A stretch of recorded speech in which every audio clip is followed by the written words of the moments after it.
curiosity as a superpower.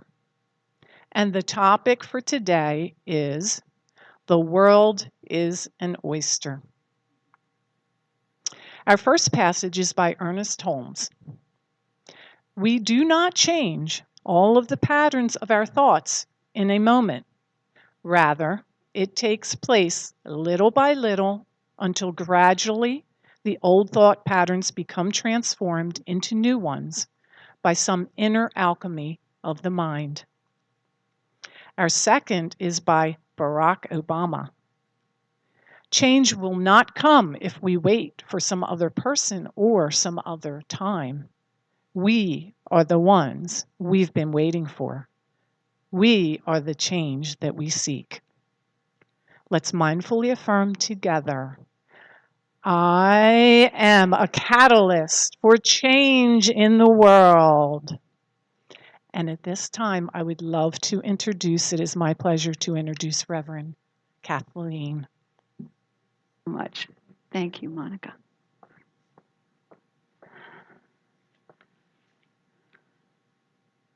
Curiosity as a superpower. Has everybody been practicing their superpower stance this month? Yes. Yeah, the idea is that if you do this and stand there for 2.5 minutes or so, that you put yourself in a state of in a state of confidence and inner strength. So it's really a great practice.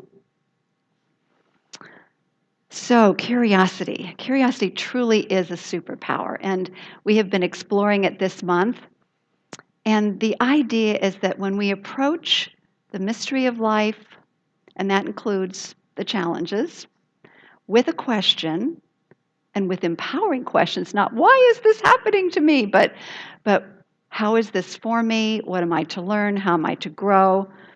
Then what we do is we open the portal. We're actually taking a deep dive into the realm of the inner presence within us, and opening our hearts and our minds to answers, to solutions, to divine guidance that will carry us forward in our lives. So this month, I'm encouraging, and even beyond this, I'm encouraging you to stay committed to this superpower practice of curiosity, because it truly is. When we live in the question, we truly will continue to stay connected to that source of the divine within us, and it will move us forward. We will continue to move forward instead of stay stuck. So, do you know what one oyster said to the other? You never opened up to me. The world is my oyster is from a quote, and that's a saying that we have now from a quote from Shakespeare that goes like this: "The world's my oyster, which I with sword will open." And to me, that speaks to the difficulty of opening an oyster. You know, it's difficult to do with your hands. You need special tools to do that. And so it's a great metaphor for the tools that we use in this spiritual teaching that we call science of mind. The newer approach to all of this is to teach principles, practices, and methods. We've been in our spiritual principles and practices class. We've been delving into that. We have 10 basic principles, and then we have practices that bring those particular principles into our lives. And then there are methods that we implement each one of the spiritual practices. And the 3 methods, or what we call the 3 pillars of science of mind, are meditation, what we call spiritual mind treatment, which is affirmative prayer. It's a very powerful form of prayer in which we speak the truth. We know the truth that sets us free. And we move into an expanded state of consciousness through these 5 basic steps. So that's the second one, spiritual mind treatment or affirmative prayer. And the last one is visioning. And visioning is a beautiful practice of living in the question. Actually, there's several questions. We go into a deep state of meditation, open our hearts and our minds to receive, and then we ask these very powerful questions like, What is the highest idea for my life? Or what am I to learn? We can say, what am I to learn from this? How am I to grow? Um, how is this for me? I love that question that Mary brought up in her prayer today. And as we do that, as we practice as we use these, and they're actually called methods, methods of doing spiritual practice, we move ourselves forward. We help ourselves move beyond the things that are causing frustration and anger and a sense of stuckness, and move ourselves then into this, actually beneath the shell. They actually open the shell to access the pearl of great price that lies within us, our divine presence. And that means access to those beautiful qualities of the essence that are love, peace, joy, gratitude, harmony, and so on. This week is also in the Christian tradition the time of Ash Wednesday. So this Wednesday is Ash Wednesday, and it starts a very long season called Lent. I found out Lent means the season of spring. And from our New Thought Signs of Mind perspective, Lent is symbolic of rising out of error thinking that keeps us stuck in separation and frustration and suffering. So rising above that and into what is known as the Christ mind, or our oneness consciousness. You could call it the Buddha mind. You could call it the Krishna mind. You could call it Allah. It doesn't matter. What we're talking about is this consciousness of oneness, this state of openness and availability to being the change that we wish to see in the world. And so the oyster metaphor then is just perfect for this time, because you will see in a moment, I'm going to be talking about 3 key points today: the pearl principle, healthy boundaries, and being the change. So Buddhist spiritual teacher Surya Das describes the pearl principle in this way: no irritation, no pearl. No irritation, no pearl. The pearl principle. An oyster, think about an oyster. An oyster, in the process of gathering the nutrients out of the water, it does open and close.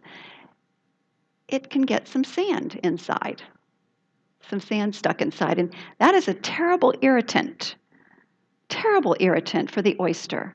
So what does the oyster do? The oyster takes its own substance, which is called nacre, Nacre,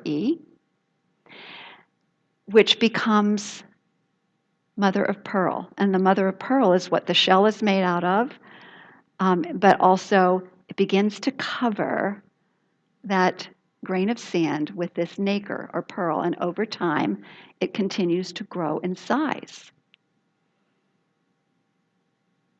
And so what irritants are you experiencing? Have you ever felt wounded by another person's words or attitudes? Have you ever been accused of something you never did or said? Has anyone ever ridiculed your ideas? Do you feel that you're not being appreciated for what you offer? The highest and best way to respond to these irritants, inner irritants, our own thoughts, are by covering it with love.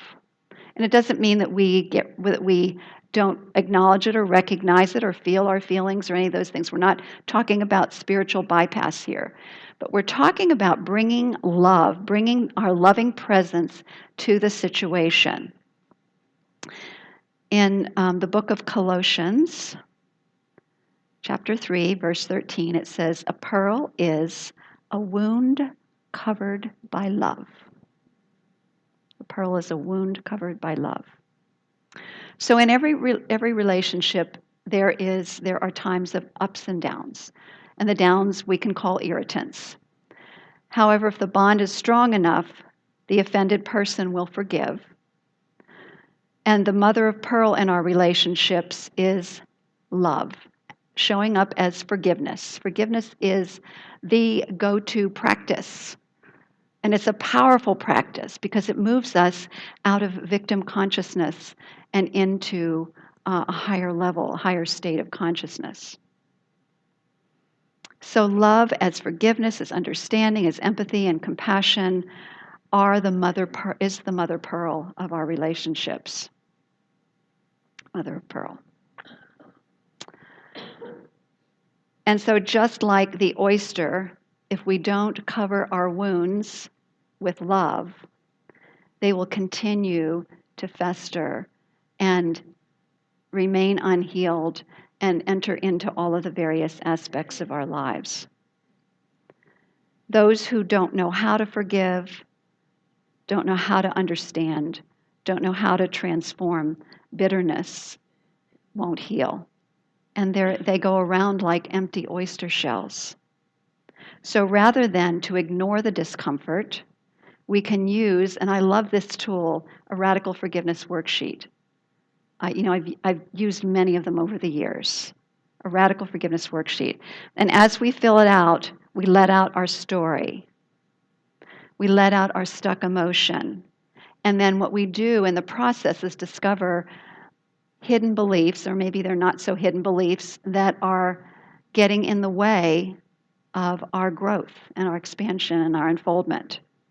And by the way, they're free. You can find them online. You can download them and fill them out, and they're very self-explanatory.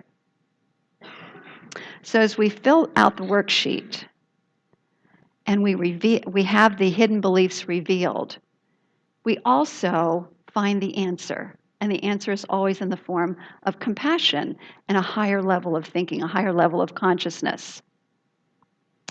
In other words, we begin to not only build the pearl, but we begin to reveal the pearl of great price that is within us. Ernest Holmes reminds us, as in that beautiful quote, to be patient with this process of forgiveness, this process of inner transformation. Sometimes there is a big shift after doing this kind of inner work. But for many of us, it's a process. It's a lifetime process of transforming those patterns of thought that we picked up possibly when we were very young. And so he reminds us that these patterns can be transformed into new ones by an inner alchemy of the mind. An inner alchemy of the mind. I've seen pictures of when a brain reorganizes itself in a higher level of consciousness. Has anybody seen those? It's really powerful. The shifting that takes, you can see the energy shifts taking form in the brain as it repatterns into a higher level of consciousness. It's actually very powerful. So this is something that happens on the biological, the neurobiological level, as we continue to feed our consciousness with higher thought. The next thing I wanted to talk about is healthy boundaries. That was the pearl principle: no irritation, no pearl. When forgiveness helps us to release patterns of thought and stuck emotion that are self-harming, it also has another important aspect to it that is so important. And this was something I had to learn the hard way, or maybe a couple times had to learn the hard way, about healthy boundaries. That love is being unwilling to put up with distasteful situations. Everybody got that one? Love is the unwillingness to put up with distasteful situations. In other words, you may want to ask yourself, am I currently in, or have I in the past stayed in distasteful situations for a period of time, it might be even many years, for fear of rocking the boat? If the boat is sinking, it's unhealthy to stay in it.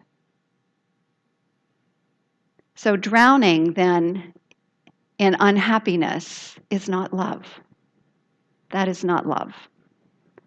And being in a situation that is stifling or abusive or an insult over a period of time is not the way to provide compassion for yourself or actually even the other person. So you can get the shift by saying, I refuse to put up with this any longer. So say that with me. I refuse to put up with this any longer. Yeah. And so when we face the irritant of unhappiness and hopelessness with our superpower of curiosity, we can ask those powerful questions. How must I grow? What can I learn? And how is this for me? Thank you, Mary, for that one. How is this for me? And when we do that, then we learn to put up boundaries, healthy boundaries. There's a story that Alan Cohen told of a friend of his who had a daughter who was 21 years old who lived at home. She would throw temper tantrums. She wouldn't get a job.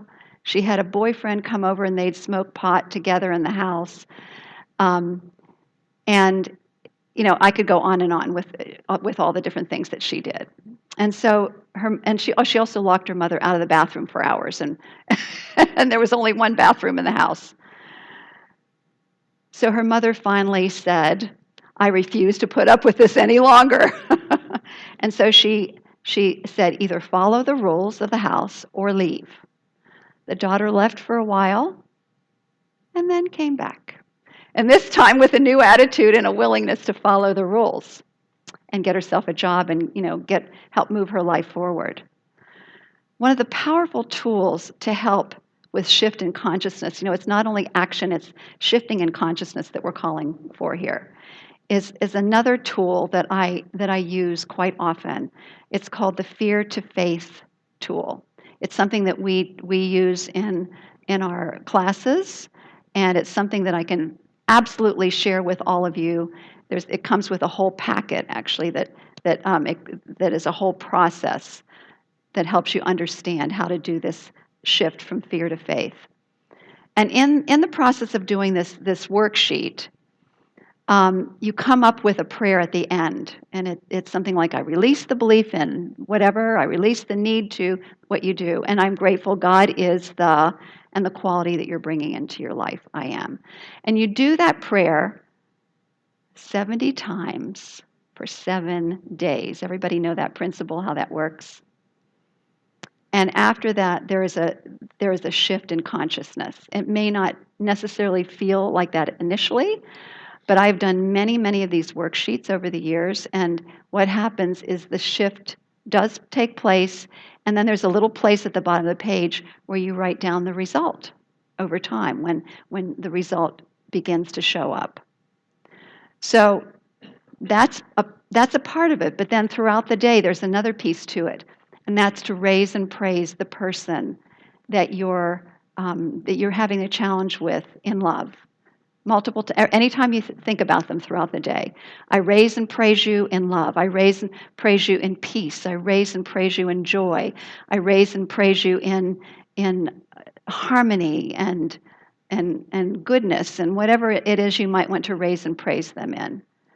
And so in the process of doing that, do you see what's happening to consciousness by releasing the belief, bringing that divine quality into your heart, and then raising and praising the person? Jesus talked about, praying for those who would persecute you, praying for those. He said enemies, but of course we know in God there are no enemies. What you're doing is you're providing a field of consciousness in which miracles can happen. So that's healthy boundaries. The final one is be the change you wish to see. And what I want to bring to your attention is a 22-year-old by the name of Amanda Gorman, who touched the hearts of the world when she presented the poem, The Hill We Climb. I'm getting God bumps as I'm talking about this. For President Joe Biden's inauguration, I remember how amazingly moved I was at that time. So during a time of great national unrest, Amanda's inspiring words offered a beacon of hope for Americans, promising, and here's one of the lines in her poem, there is always light if only we're brave enough to see it, if only we're brave enough to be it. Gorman is the youngest poet to present at a presidential inauguration. She received the first National Youth Poet Laureate in 2017. She graduated, listen to this, cum laude from Harvard University in 2020. She received numerous awards for her books, and she has received overwhelmingly positive reviews from both civilians and celebrities. And here's a quote by Amanda. She said, I would say anyone who finds themselves suddenly visible and suddenly famous, think about the big picture. Think about the big picture. You really have to crown yourself with the belief that what I'm about and what I'm here for is way beyond this moment. Being the change you wish to see in the world. So just as Gorman worked through, well, actually, I didn't finish this. When she was in kindergarten, she was diagnosed with an auditory processing disorder and a speech articulation issue. Two big challenges for somebody who now is in the public and presents poetry. Think about that. Those are some major challenges to overcome, but she did not let that stop her. Those so-called, you could call them irritants, out of which she covered with love and vision and so on, became her pearl of great price that she offered to the world. So inspiring, so inspiring. And she talks about Maya Angelou being her inspiration. So just as Gorman used seeming limitations, her physical challenges to make a pearl, each and every one of us has that same opportunity in our own lives. Each and every one of us. And so what is so important is to remember that these so-called, you could call them contrast, irritants, and so on in our lives, are truly there for us. So I want to end by sharing a concept by Richard Rohr. He wrote a book called Falling Upward Spiritually for the Second Half of Life. And what he says is the first half of our lives, we are building the shell. And remember, the shell's made out of mother of pearl. We're building the shell of our existence. We're learning skills. We're growing and expanding and supporting ourselves and so on. And then the second half of life, he says, is the best part, discovering the pearl that's inside, the divine self. As we continue to embrace those irritants as being for us, as we can, excuse me, as we continue to see them, the irritants of, oh yeah, I do have water here. I'll just cover it with a little bit of love called water.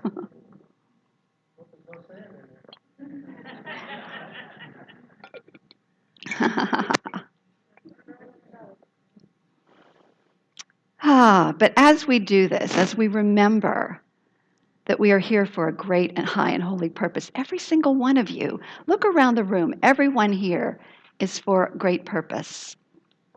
Your love, your gifts, your talents, everything about you is here for great purpose. And we as spiritual community are here for each other, to be a support for each other.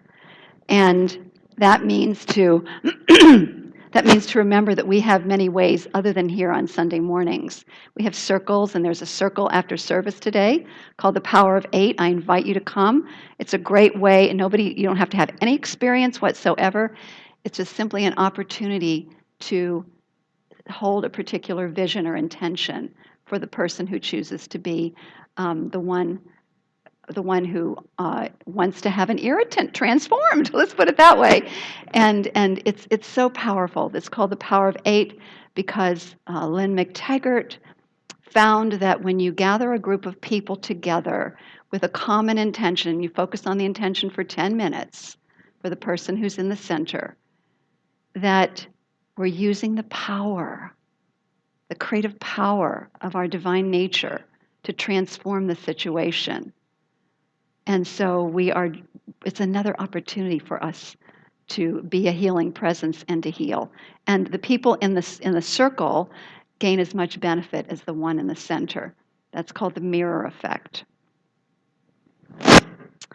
So let's remember that we also have licensed practitioners, we have classes, we have many, many ways to support you in your spiritual unfoldment. And if you don't have a licensed practitioner working with you, I encourage to contact one today. If you don't know who they are, all you need to do is look online, and their photos and their phone numbers are there ready to serve you.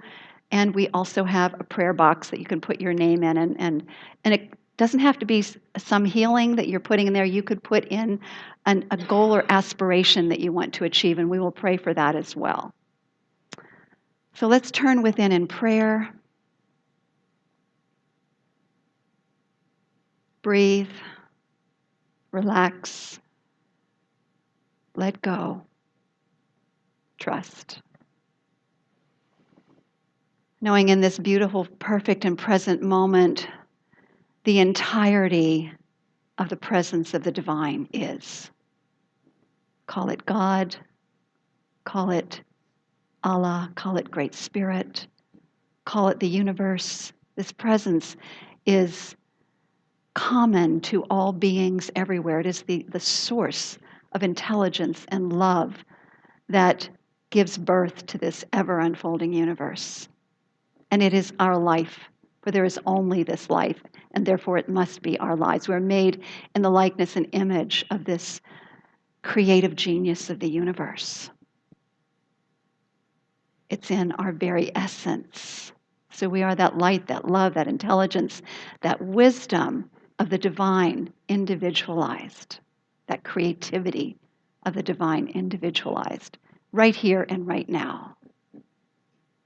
And so I am knowing that we all have that inner strength, very power of the divine itself in our being, the strength and the wisdom to know how to face any challenge in our lives, how to turn that irritant into a pearl of great price, to continue to coat it with our love. I'm knowing that each and every one of us has a high and holy purpose. We are here to be the change that we wish to see in the world. To be that love, to be that light, to be that compassion, to be that presence, to be that awareness. And so I'm just so grateful. I'm so gloriously and magnificently grateful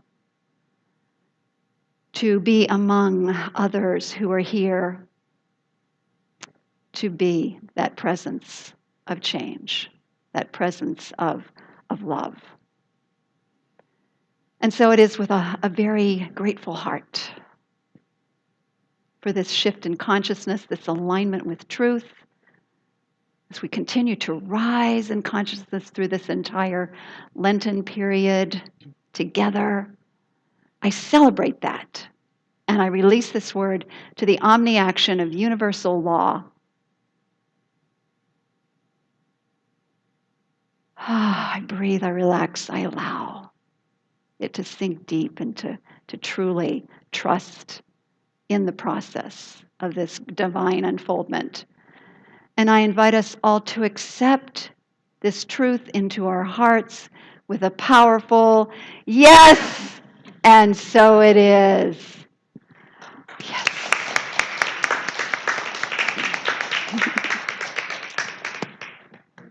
And our beautiful, lovely goddess, Deb.